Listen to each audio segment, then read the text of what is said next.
power of experimenting as a writer and why keeping an experimentation mindset is so important as a writer.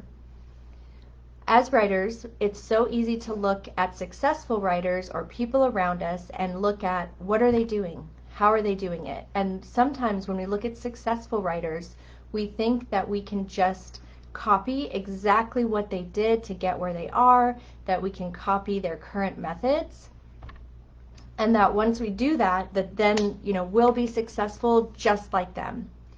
When we instead approach ourselves, our writing journey, our writing with a spirit approach of experimentation, what that does is that it reminds us that each of us is unique.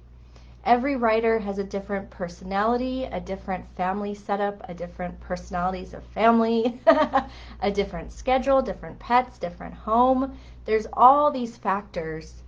And if we try to just copy what everyone else is doing, we actually miss the point.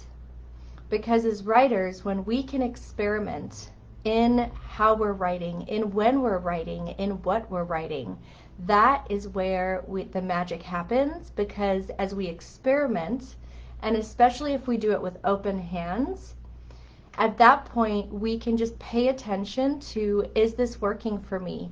Is this enjoyable? Do I want to be working on this?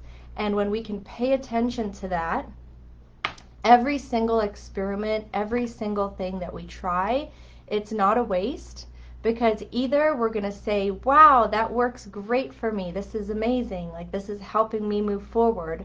Or we may say, that's not really for me. That doesn't really work. Just this week, I was reminded about the book, The Power of Habits. And the powerful thing about this book is that it breaks down step by step how we develop habits, what makes up a habit, and basically there are 3 key components with anything that we do habitually, automatically, without thinking. The first part is the cue, something that tells us, okay, it's time, like take this action. And for the cue, we're aware, we notice the cue. Often it's kind of subconscious though too.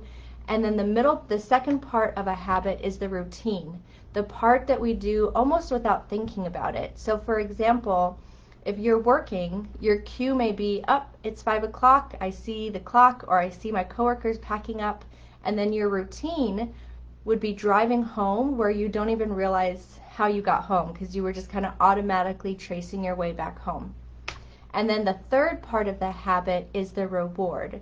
So what's the thing that you get at the end of doing your habit? So for the example I have, the cue is it's 5 o'clock, your routine is you drive home kind of daydreaming, and then the reward is you're home, you're done with work. And the reason that I share that with you is when it comes to writing consistently and it comes to experimenting, paying attention to the routines that we have, good or bad, around our writing, we can actually analyze the cues and then replace. You can't just take away something. You have to replace a routine with a new one if you want to do something different. And then your reward, as much as possible, keep the reward that is working. So for example, one way that I've used this is in the morning, I always really look forward to my first cup of coffee.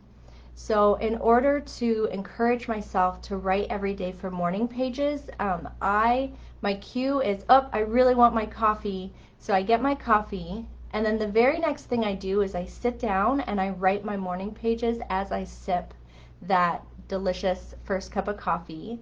And then the reward is that I get to click submit on my little morning pages app, and it fills in the days, so I see like, yay, I wrote another day. And then I also get to click on the insights, which gives me those bubble words I know I've shown you before.